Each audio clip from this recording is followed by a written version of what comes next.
Hello and welcome to Moodle for Everyone. I'm Dr. Edward Bethel, and in this video, we're going to look at how you can create a Turnitin assignment directly in your Moodle course. Now, here at UB, we have Turnitin integrated directly into Moodle, which means that your students don't have to leave Moodle and go and create separate Turnitin accounts, and you don't have to manage your Turnitin account in Turnitin itself. Everything can be managed within Moodle, and you can create the assignments, grade assignments, and manage your grades in Moodle using the Turnitin document checks, Turnitin rubric grading, and some of the other features that Turnitin provides. So we're going to look at how you can do that in this video. So whenever you're going to be editing your course, the first thing that you're always going to do is turn editing on. So I'm going to just click here. And basically what I want to do is create a Turnitin assignment so my students can submit an essay to me. And so I'm going to scroll down and I'm going to put it in week 1. And so I'm going to click on add an activity or resource. And when I click on that, I'm going to select Turnitin assignment. And when I select that, I should be taken to a window saying adding a new Turnitin assignment, etc. It looks fairly similar to the typical Moodle activity. So I'm going to give it a name. I'm going to call it Child Turnitin Essay Assignment. And for the description for my students, I'm just going to put please submit your essay here. You will be taken to Turnitin to submit your work. Something simple like that. And I am going to let this be a text submission where the students have to type the text directly into a text window. Number of parts, just one. You can, and note you can add up to 5 different parts for that assignment. It's just a single essay, so I'm just going to click one part. Allow submissions. I'm not allowing submissions because this is a text submission. And I'm not going to display the similarity report to my students. Note that if you wish to, you can, but I'm going to choose not to. I will show it to them only if there is some kind of discrepancy. Show grades as fractions, 89 over 100. I'm going to show it as a percentage. That's easier. And auto refresh grade scores. Good. So I'm going to leave all of those as is. For my grade, I'm going to let this grade be out of 50, maximum grade. And I am going to let submissions start at the very beginning of the day today. So that this will be open and I can have one of my dummy students in this class submit the student in the same video. So similarity reports options, I'm not going to allow my students to resubmit, and I'm going to generate the reports immediately. Note that I am only allowing my students to submit once, so I'm just going to put students cannot resubmit. You can make that choice as is appropriate for your assignment and for your course.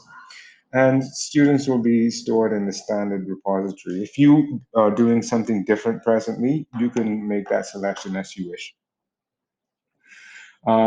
Yes, check against stored student papers, definitely. Against the internet, definitely. Journals and periodicals, yes, definitely. So I'm going to leave all of these defaults because they really suit my needs. I don't want to include the bibliography because obviously a reference should be the same as it appears in any other paper. And again, a quotation should be exactly the same as it appears in any other journal. So I'm going to leave that as no. Exclude small matches, I'm going to leave that blank. And then finally, for grade mark options, I'm going to go ahead and create a rubric for this. Actually, you know what? I have a rubric already created.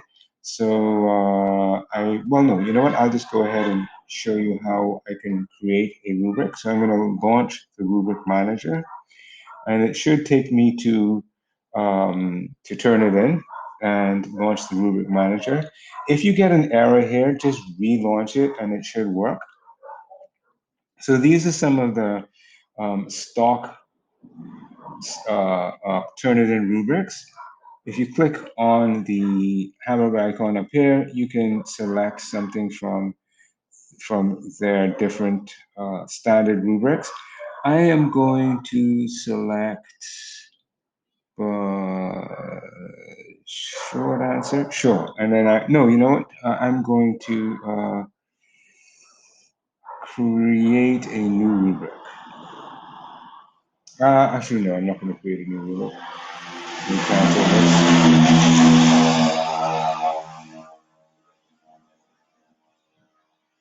I am actually going to copy a rubric. I'm going to go down and go to the short answer rubric, and I'm going to copy this as a new rubric. Good. Yeah. Meets expectations, approaches doesn't meet. That's perfect for me.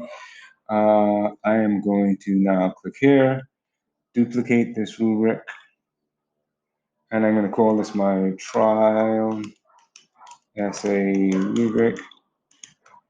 And I note that there are 1, 2, 3, 4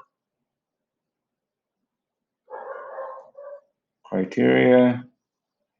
And since there are 4 criteria and I made this out of 50, I am going to try to come up with an amount that matches that. So I will let this be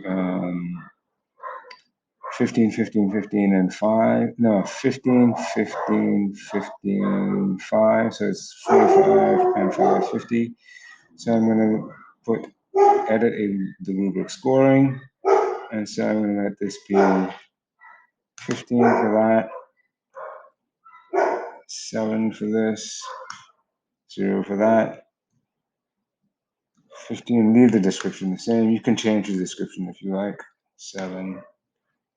Organization 5, 3, and then 15 here again. And I'm going to save that. So that's the rubric that I have created. Now, when I go back to my course, I should see that there should be 2 rubrics that I can pull from, the trial essay rubric or the essay rubric that I created earlier. I'm going to select the trial essay rubric, the one I've just created. And now I'm going to save and display just to see how my Turnitin assignment looks. So what it looks like is this. No, my 2 students have not submitted anything as yet, and so there are no reports available at this time.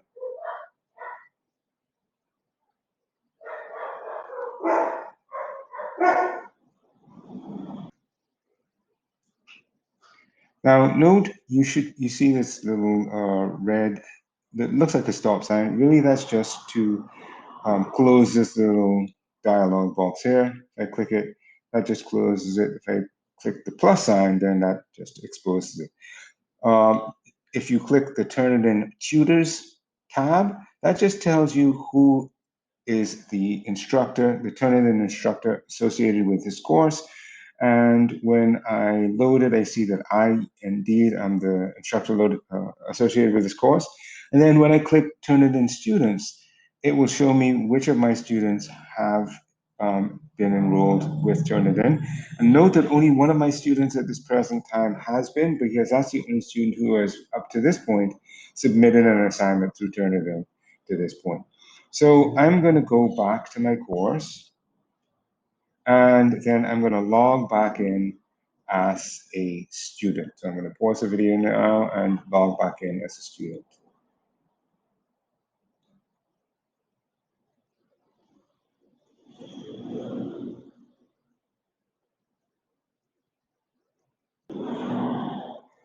Now I'm back, logged into the course as a student, and the student that I'm logged in as is called test user. It's a dummy account that we use for training purposes. And you'll see that I see the course slightly differently from how I saw it as a teacher, but I will see that trial Turnitin essay assignment still appearing. So I'm going to go ahead and click that assignment, and I am going to need to submit my assignment. And so I'm taken directly to Turnitin, and I will get this error agreement. And I really want to show you this because sometimes when you click this, the first time it doesn't take you through, you just come back and click it again and it should work.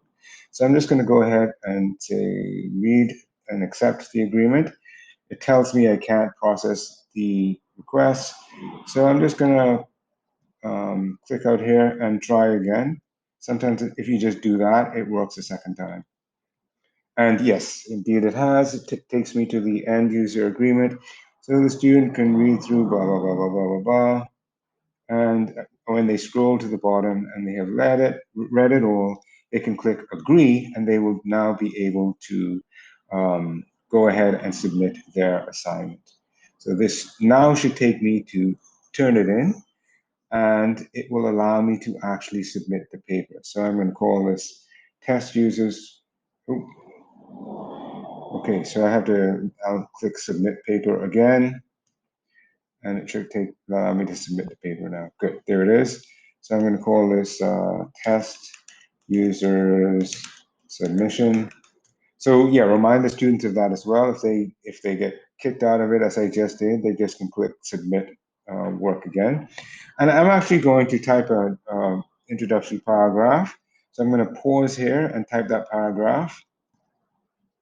So as you can see, I've typed in my introductory paragraph. It's something fairly straightforward, nothing spectacular, but I just wanted to make it original work, because for the rest of my essay, I'm going to go to an article that I have, and I'm actually going to copy and paste two of these paragraphs. And so you can see exactly how Turnitin is able to check against published work. And of course, it will also check in the student papers repository, but just want to show you how that percentage match shows up once you submit work that has been actually copied from the internet. So I'm going to go ahead and add submission. It's going to be uploading that submission to Turnitin. Here is my receipt saying, yep, this is what I submitted. Yeah, that's cool. I agree. That's what I wanted to do. So now I'm going to click close, and I should see that my paper has been submitted, and I can always view that digital receipt at any time. So I'm going to pause the video again and then come back in as the instructor to see what appears from the instructor's point of view. So now I've logged back into the course as an instructor, as my own account. And I want to check my Turnitin assignment. Now I've given it a few minutes because I wanted to give Turnitin sufficient time to do the similarity check. And so I'm hoping that when I go in to review that assignment, I will see that the similarity check has actually been calculated. So I'm going to go in and click on the trial Turnitin essay assignment.